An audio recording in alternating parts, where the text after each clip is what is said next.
Salam sehat sejahtera pemirsa setia Mata Ketiga. Hari ini kita akan bincang-bincang tentang Georgia Gladstone. Georgia Gladstone adalah Stonehenge yang terletak di lereng bukit di Georgia, Amerika Serikat. Monumen ini terdiri atas 4 lempengan batu granit, termasuk pilar di tengah. Di sudut terbuka dari 4 lempengan tersebut berorientasi ke 4 arah, timur, selatan, barat, dan utara. Sementara itu, di bagian atas ada papan horizontal. Lempengan batu vertikal ini tingginya sekitar 5 meter, tetapi beberapa di antaranya terkubur di bawah tanah. Jika ditambahkan, mungkin sekitar 6 meter. Berat total gabungan dari semua batu ini adalah sekitar 110 ton. Selain 6 batu besar tersebut, ada sebilah batu tidak jauh dari lingkaran batu tersebut. Ada beberapa informasi tentang prasasti ini tertulis di atasnya, misalnya kapan dan siapa yang membangun monumen ini dan sebagainya.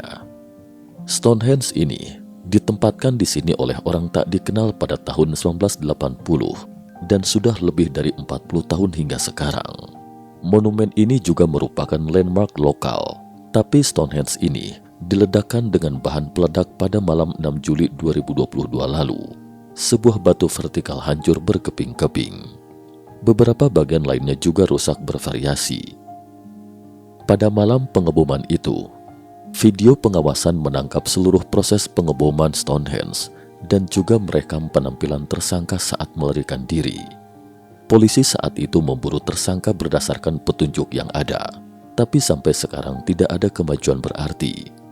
Karena khawatir beberapa prasasti berikutnya akan diledakkan, keesokannya, pemerintah setempat membongkar seluruh formasi batu dan mengatakan bahwa pemerintah setempat akan membangun kembali monumen batu tersebut.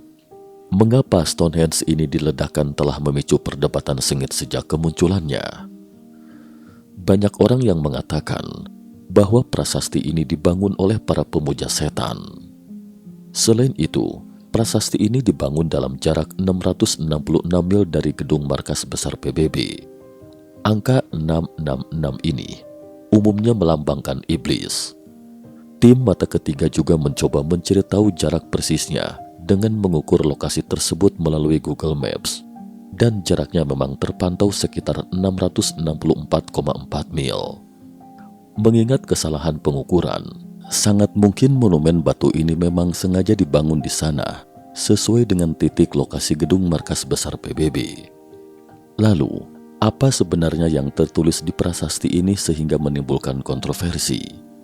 Di 4 sisi batu di atas monumen masing-masing bertuliskan 4 karakter kuno yang berbeda, yaitu menjadikan tempat ini sebagai batu penuntun sebuah zaman yang ideal.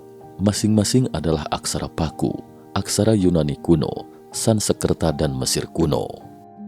Sementara di atas 4 lempengan batu yang berdiri tegak itu, ada 10 aturan yang ditulis dalam 8 bahasa, yang disebut 10 sila untuk kelangsungan hidup umat manusia. Seperti yang diketahui, dikatakan bahwa Musa, nabi terpenting dalam Yudaisme atau agama Yahudi, pernah mendapat tablet dari Tuhan yang bertuliskan 10 perintah. Karena itu, banyak orang berpikir monumen itu adalah antikristus, dengan isi yang tidak sama sepenuhnya. Artinya hanya Tuhan satu-satunya yang dapat menetapkan aturan seperti itu, bukan manusia. Kedelapan bahasa tersebut adalah Inggris, Spanyol, Swahili, Hindi, Ibrani, Arab, Mandarin, dan bahasa Rusia. Bahasa-bahasa ini merupakan bahasa yang paling banyak digunakan di dunia. Sementara untuk bahasa Mandarin ditulis dalam bahasa Mandarin tradisional, tetapi isinya tetap sama, tidak peduli ditulis dalam bahasa apapun. Dalam bahasa Mandarin, isinya berbunyi seperti ini.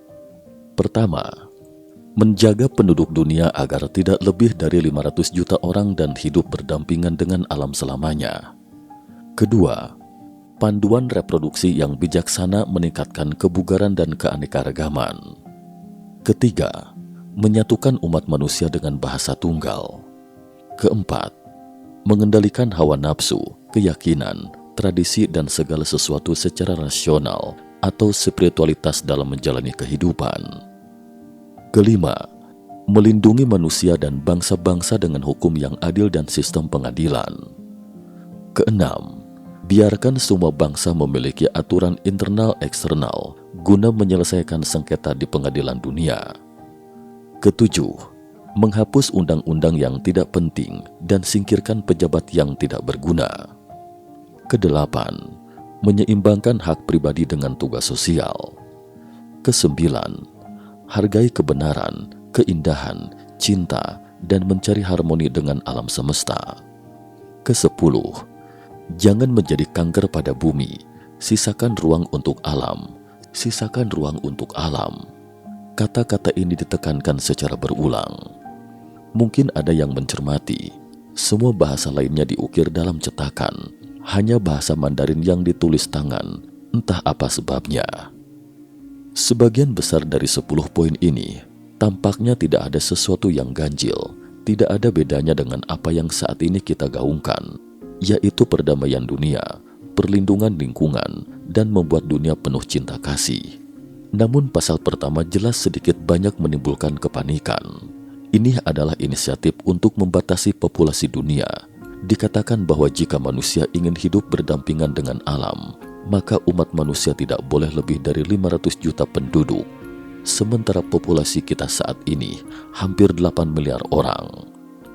Artinya, untuk mencapai tujuan ini, setiap 16 orang diantaranya hanya 1 orang yang dapat hidup. Pasal ini sebenarnya adalah semacam program pengurangan manusia. Kita tahu, cukup banyak film terkenal yang sebenarnya menceritakan kondisi seperti ini. Misalnya, film yang terkenal berjudul Inferno, The Avengers dan semacamnya, yang menceritakan tentang pemusnahan setengah penduduk bumi, sehingga dengan demikian, keseimbangan akan tetap terjaga. Tetapi dalam pasal pertama ini, adalah menyingkirkan 94% populasi manusia. Selain itu, video Backrooms yang pernah dibahas mata ketiga juga menceritakan tentang pertumbuhan penduduk bumi dan kerusakan lingkungan akibat pertumbuhan penduduk yang pesat. Jadi untuk mengatasi hal ini, tentu saja bukan dengan melenyapkan manusia, tetapi menciptakan ruang lain untuk manusia yang disebut backrooms. Namun apa solusinya jika faktanya sudah begitu banyak manusia bumi saat ini? Jelas ini akan menimbulkan kepanikan masyarakat dunia. Dan dari 10 bunyi pasal di atas, oknum yang menulis isi pasal ini berbicara dari sudut pandang penguasa dunia. Alih-alih menyebutnya sebagai advokasi, lebih tepatnya adalah menetapkan aturan dunia. Ditilik dari aturan ini, seketika terlintas dalam benak kita dengan istilah tatanan dunia baru. Sebelumnya mata ketiga juga pernah membahas tentang Illuminati. Kata ini tertulis pada $1 Amerika dalam bahasa Latin, dan kata ini pertama kali muncul pada lambang nasional ketika Amerika Serikat didirikan. Inilah lambang negara AS pada waktu itu. Di bagian depan mulut elang terdapat peta bertuliskan dari banyak menjadi satu dalam bahasa Latin. Gara-garanya ada kegaduhan di media sosial tentang simbol mata satu dalam segitiga. Namun apa sebenarnya simbol mata satu dalam segitiga yang sempat bikin heboh itu? Simbol itu umum disebut The Eye of Providence atau Sang Mata Pemeliharaan, tapi dalam bahasa Indonesia sering disebut sebagai mata ilahi. Simbol The Eye of Providence terdapat di lambang negara Amerika Serikat dan uang $1 Amerika Serikat. Bentuknya adalah gambaran mata kiri dalam segitiga yang memancarkan cahaya.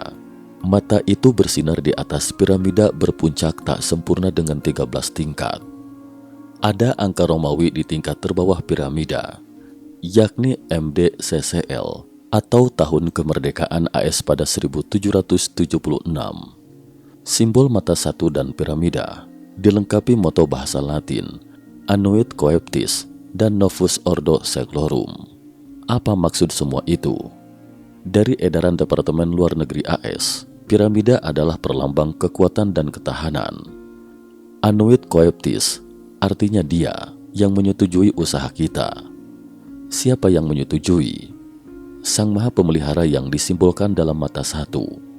Dokumen Departemen Luar Negeri AS itu menulis yang menyetujui usaha kita sebagai dia, dalam tanda kurung dimaknai sebagai Tuhan.